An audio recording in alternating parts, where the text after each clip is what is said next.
FIFA বিশ্বকাপ 2026 আৰম্ভ হ'ল আৰু ফিফা বিশ্বকাপৰ প্ৰথমখন খেলৰ পৰা উৎকণ্ঠা বৃদ্ধি পাইছে ফুটবল অনুৰাগীসকলৰ মাজত।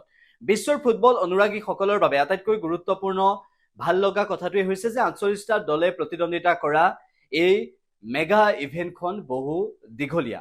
আৰু প্ৰথমখন খেলত আটাইতকৈ গুৰুত্বপূৰ্ণ বিষয় হিচাপে বিবেচিত হ'ল যে মেক্সিকোৰ হৈ দ্বিতীয়টো গ'ল দিছিল ৰাউল হিমেনেজে।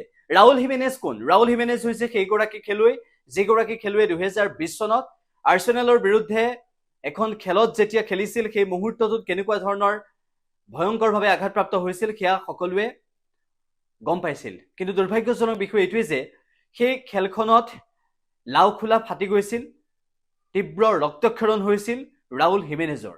আৰু তাৰ পিছত সেই ৰক্তক্ষৰণ হোৱাৰ পিছত লাওখোলা ফাটি যোৱাৰ পৰৱৰ্তী সময়ত 9 মাহৰ অন্তত আকৌ খেলপথাৰত নামিছিল ৰাউল হিমেনেজ।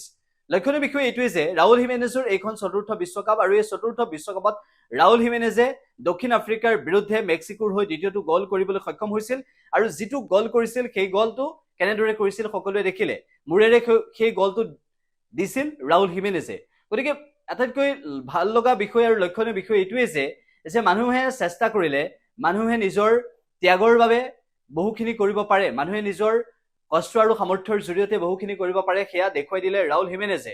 কিয়নো ৰাউল হিমেনেজে লাওখোলা ফাটি গৈছিল, লাওখোলাত ৰক্তক্ষৰণ হৈছিল, তেজ জমা হৈ গৈছিল সেই মুহূৰ্তটো। তাৰ পিছত কেনেদৰে চিকিৎসাৰ অন্তত সুস্থ হৈ উঠিছিল আৰু 9 মাহৰ অন্তত খেলপথাৰলৈ আহিব পৰা ৰাউল হিমেনেজে মূৰেৰে সেই গ'ল দিবলৈ সক্ষম হ'ল এইবাৰ। আৰু আটাইতকৈ চৰ্চিত হৈ পৰিল সেই বিশেষ গ'লটো।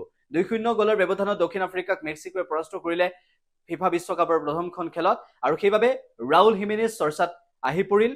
উল্লেখ্য বিষয় এইটোৱে যে 2020 চনৰ 29 নৱেম্বৰত সেই দুৰ্ঘটনা সংঘটিত হৈছিল খেলপথাৰত ৰাউল হিমেনেজৰ ক্ষেত্ৰত, আৰু তাৰ পৰৱৰ্তী সময়ত 9 মাহৰ অন্তত খেলপথাৰলৈ আহিছিল। আৰু এইবাৰ চতুৰ্থ বিশ্বকাপ খেলাৰ ৰাউল হিমেনেজে কেনেদৰে মূৰেৰে গ'লটো দিবলৈ সক্ষম হ'ল, দ্বিতীয়টো গ'ল দি মেক্সিকোক 2-0 গ'লৰ ব্যৱধানত জয় কৰোৱালে, সেয়া সকলোৱে দেখিলে। ফিফা বিশ্বকাপৰ প্ৰতিটো খবৰ আমি আপোনালোকক জনাবলৈ চেষ্টা কৰিম।